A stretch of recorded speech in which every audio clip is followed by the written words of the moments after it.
Welcome back to Chai Chat with Lavina. Now we are in the Bird Festival and we have almost saved the vultures, and we've got a commitment from the Minister who is going to work towards it. And for someone who has achieved that sort of targets, I'm sure we are quite hopeful. But let's see what this UP Bird Festival is all about and how both of you gentlemen are taking from each other's plate. So should we start with the UP, first with the plate? What would you take from the Indian side? What is it that India brings to you for your festival?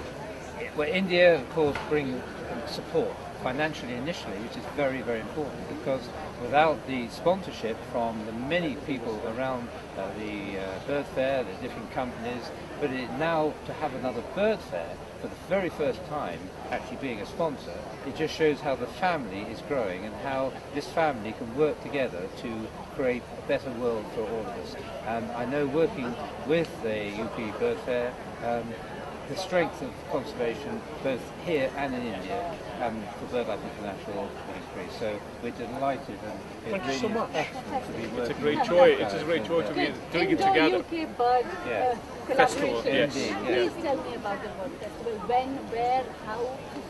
Last year we created the first bird festival under the instructions from the Honourable Chief Minister in Chambal area. So Chambal is a beautiful ecosystem. It's got gharials, it's got riverine dolphins, it's got lots of migratory birds, it's got lots of domestic birds, it's got lots of reptilian population as well, and variety and species as well. So we created the first bird festival there thanks to the Bird Fair and the BirdLife International organizations, and we're doing this into the second year. We are here to learn from each other. We are here to learn the science behind it, the sponsorship, the commercial side of it, the expansion of it, what are the complementarities to it, what are the supplementarities to it, and also the art behind it. So I think in that process, with collaborating with people who've done it for lots of years, who are professionals, who are absolutely the very best that the world has to offer today, who organize the world's largest such event here in England, and I think we're learning from them, and we'll try and replicate this in a shorter time span. The good thing about learning from experts is that you don't need those 28 years to replicate that success. You probably do it in 5. Got the formula for you.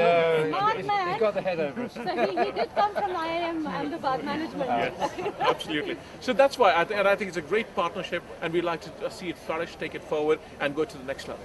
Oh, fantastic. I'm sure the festival will do us good in India. I have to get your word in it as well very quickly. Sure. Tell me quickly about how you will attract people from here for the bird festival. I think bird is gaining popularity globally, and I'm myself not a bird person. I worked all my life underwater. But the amount of birders come to India, especially Northeast India, Uttar Pradesh, I think is phenomenal. And having festival of this kind will definitely be a moral booster for a whole range of states, not just UP. We have been doing a festival called as Flamingo Festival, and this one-day event attract about 25,000 people in Mumbai. If we can do it of this scale, in a state like UP, which we believe is a very, very important conservation project. Because conservation in India without UP is something we cannot even imagine. That value this state has for conservation. I think this is the most appropriate state to start something like this. And having a political support for conservation is very, very important. If this can bring in political support for conservation, because this is something which will definitely attract political class to have the scale and grandeur of this. Our intention is to save and safeguard species and places. And bird fair, I think, is a mean and tool by which you can popularize this to a layman, which otherwise doesn't really know much about conservation. How many people know about rhinoceros? Very handful.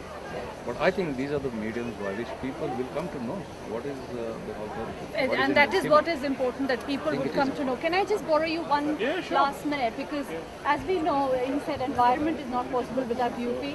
And elections are not possible without UP. Yes, no government absolutely. is possible without Yes, UP. absolutely. I told you, UP is, it's a blessed land. Uttar Pradesh is the blessed land. Or rather. So tell me, in elections around the corner, how is this environment playing the role and what's happening there? I think it's adding to the positive ecosystem and the positive sentiments that people have, and I think the Honourable Chief Minister has put in a lot of effort. He's given a lot of commitment in terms of emotional, in terms of time, in terms of his vision, and I think Uttar Pradesh, after a very, very long time, is seeing the rise of a leader who is making development as hallmark, who's making a vision to execute and the ability to implement his hallmark and his differentiating point. And I think that USP has very clearly stuck with the name of the Samajwadi Party under the Honorable Chief Minister Akhilesh Yadav today. And I think with that, with the development agenda, with the the IT city coming in Lucknow, with the riverfront development, with the expressway, with new heliports and airports coming in, with new riverfront development projects coming in, the triple IIT, the Institute of Design. So we've worked on multiple levels: the Dial 100 project, the 108, 102 ambulance network.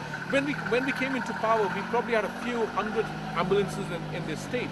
Today, UP runs the world's largest single umbrella ambulance network anywhere in the world. Had the 100, 108, 102, 1090. I mean, I could keep counting for a very long time. But in a sense, to bring it to a nutshell, we are confident that we've worked hard.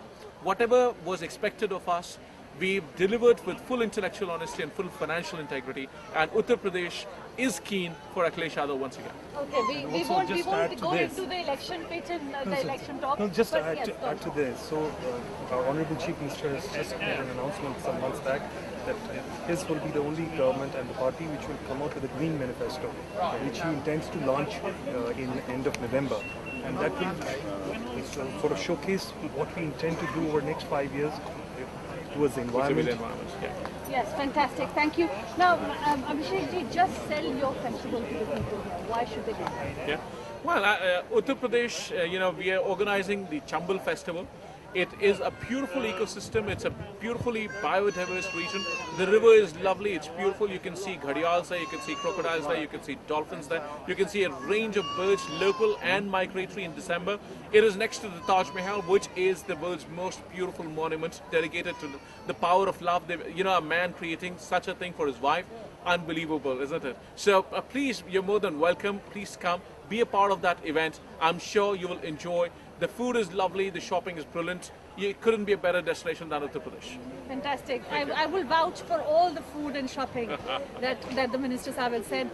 So please, thank you very much for joining us on Chai Chat on this section.